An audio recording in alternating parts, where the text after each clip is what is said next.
Hello there. So anyway, I guess I'm just gonna start talking because I don't know, I feel so exacerbated after today. Today was so boring and it really almost had the worst things to offer in so many ways possible. Anyway, so I guess to give myself a sort of discussion or at least something to talk about and concentrate on during this, I'm going to talk about E3. I believe it stands for the Electronics Entertainment Expo, and it's a convention in California, I think, if you're not aware of it, and apparently it focuses on video games or electronics or things of that nature, but I may be completely wrong, so time will tell. Anyway, so moving on, Microsoft made, I don't really know what you would call it. It wasn't really much of an announcement because, as far as I know, they only announced two things about the console itself. Everything else was just about video games. The first thing I answered was the price, which I believe was $500 or $499 before tax. At least, America. Otherwise, pretty much in the UK and the greater Euro used area, no, you're going to be charged about $100 more. Anyway, and then the other thing they told you was that it's launching in November. So those are the two things out of a 2-hour presentation that we learned about the device. Nothing about DRM or always online or anything else, used games included. It was just completely almost useless, and I really disliked it. And they went before Sony gave their press conference, and so a lot of people were kind of like, oh, well, that wasn't as horrible. But it was just basically a 2-hour video game commercial for video games.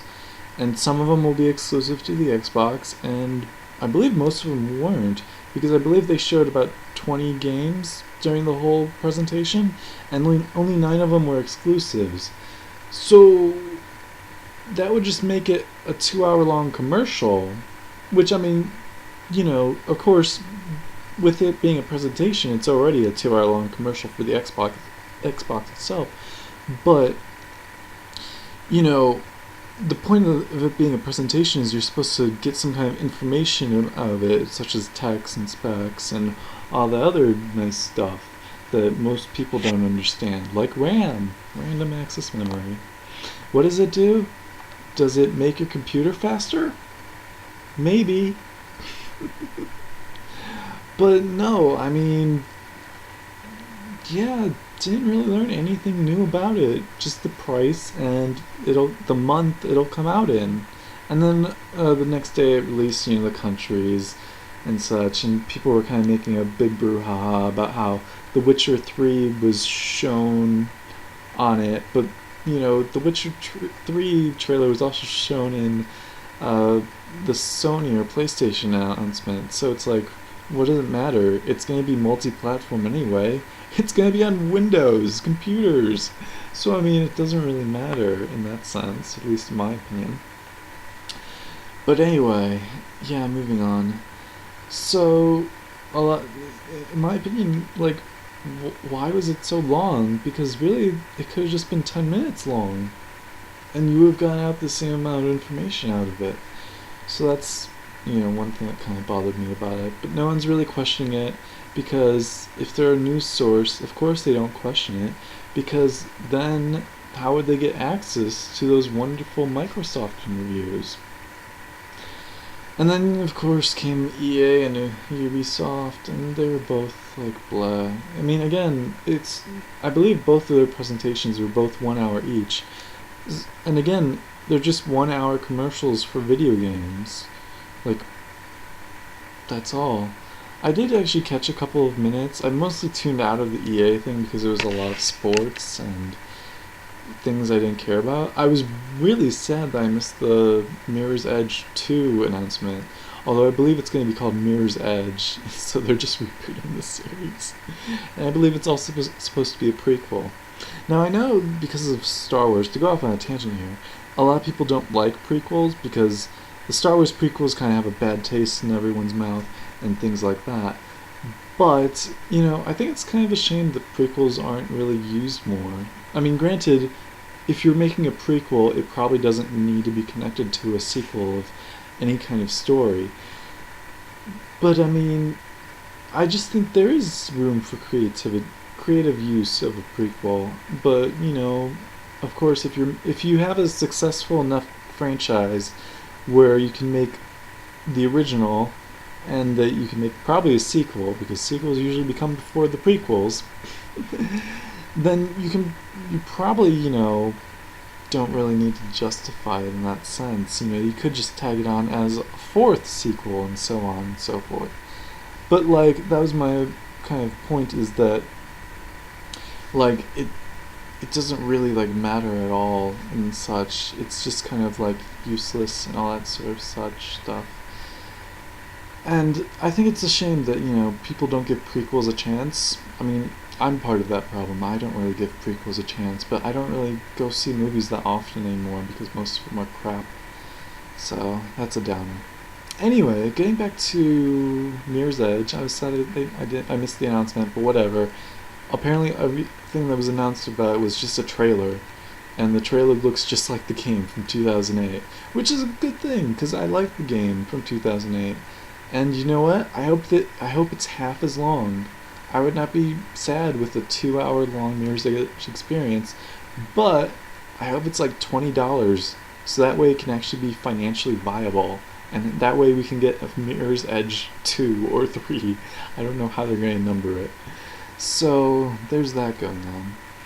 Anyway, and then Ubisoft was hosted by Aisha Tyler, I think that's her name. I know she's the girl on Archer, but yeah, I don't know.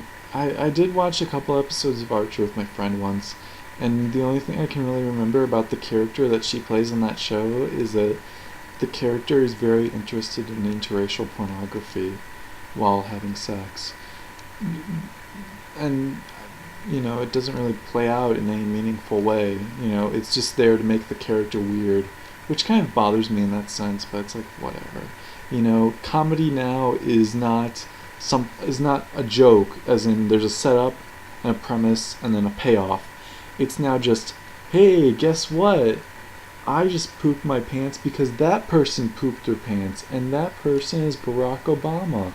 And it's like, that's not really a joke, that's just people defecating and things like that. It's just the basest, most crude sense of humor that really has no kind of layers to it. It's just out there, like, hey, do you find poop funny? Here it is, in your face. And so, that's kind of a problem, at least my opinion of what a problem is. Anyway, moving on to, well, I guess we can go back to Aisha real quick. I'm sure I'm probably mispronouncing her name. Her name's like really Samantha Marshall, but whatever. Anyway, yeah, I really hated her as a host. Not because it's like, oh, she's a woman and she probably doesn't play video games. It's more along the lines of, she was way too excited about everything Ubisoft was showing. And I know that's why they paid her to be a host, and why they hired an actor to be the host, so that they could act excited about everything. But that's the thing, is like, by her being so excited about everything, it came off as disingenuous and unbelievable. I mean, why was she so happy about a game about bunnies? And then like she goes on to IGN and bashes that game after being like, wow, this game looks so exciting, and things like that. And then she goes on to the IGN mini interview and she's like, yeah, the game didn't look so much fun, but Ubisoft in general just has a lot of great games coming out. And then she talks about The Division, and like, yeah, The Division looked kind of interesting. In fact, it looked like State of Decay, which looks like Rebuild 2 and Wasted Colony, which are both free games that you can play on the internet for free. Just Google them. Anyway, so yeah, she was just excited about everything, and it really just came off as disingenuous and as she was just there for the paycheck. Which, I guess everyone there was pretty much there for the paycheck. So, there's that going on. Anyway, And so after Ubisoft did their little thing, then came Sony, and right off the bat, I was pretty much bored for the first hour. In fact, pretty much for the whole hour and 50 minutes, I was bored. And then, like, comes out Jack Pratner, I think his name is, or Jack Trutner, I don't know, the president of Sony America, or is it PlayStation America? I don't know. Either way, yeah, he did his little thing, and then he just gave out all the useful information, which was supports used games, and does this, does that, does everything you want, kind of.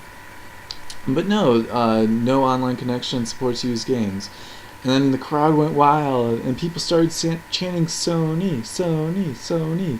And the only thing I was thinking about was they paid 8 people probably to stand in the back and start chanting Sony when he said that. And then, of course, 8 people, then add on 2, and tens, and tens, and tens, and tens. I wouldn't even be shocked if they were wearing microphones, and that, that's how people started chanting Sony. But granted, I do think that there were genuine, normal people there in the audience who were chanting Sony because they enjoyed what, was being said, and because they had a sheep-like mentality. Anyway. But hey, at least they didn't, have a fake applause, unlike Microsoft's announcement. No, if you really go back to the May 21st announcement for the Xbox One, you can literally see where the camera's panning down on the audience, and there's an applause going on, but no one's clapping. Anyway, moving back. So yeah, but I mean, here's my problem with the Sony announcement. Their advertisement so far is, we are not the Xbox One. That's it. Like, it's not, here's the product that we are making, and we hope you like it, and we are selling it for this much, and we hope you like it, and we hope that you can buy it for this much. No, that's not what their advertisement at all for it was. It was, we are not the Xbox, we are not Microsoft, buy it. Oh, and we're $100 cheaper. But I mean, still at the same time, I really do think it would be an almost even, probably a little bit, I think Sony would be ahead a little bit just because of the price point. But I mean, I really do think if Xbox didn't have the always on and the used games policy, I really think they would be like almost neck and neck. Sony would just be a little bit ahead of them. So I mean, there's that. But I mean, that's the thing, is that when your advertisement is, we are not Microsoft or we are not X, that's not a great advertisement, because that's basically like having a race between Stalin and Hitler. It's like, well, I'm Jewish, so I'm voting for Stalin because he will kill me for my political beliefs as opposed to religious beliefs, even though during the later years of his terms of power he kind of started going after religious groups as well. But he was an ally in World War II, so we should respect him. Anyway, and so that was it. That's pretty much the only major announcements from E3. I'm sure you've heard all these things from like probably 27 different sources by now, but that's just my opinion on it, is that Sony's whole thing is just, we are not Microsoft. Enjoy! So, thanks for watching. I hope you enjoyed it. If not, say what your opinion is in the R. Because you know what? I think you deserve an opinion as well. And I think you probably do have something valid to say. And I hope most of all that it's something that I've missed. Anyway, enjoy.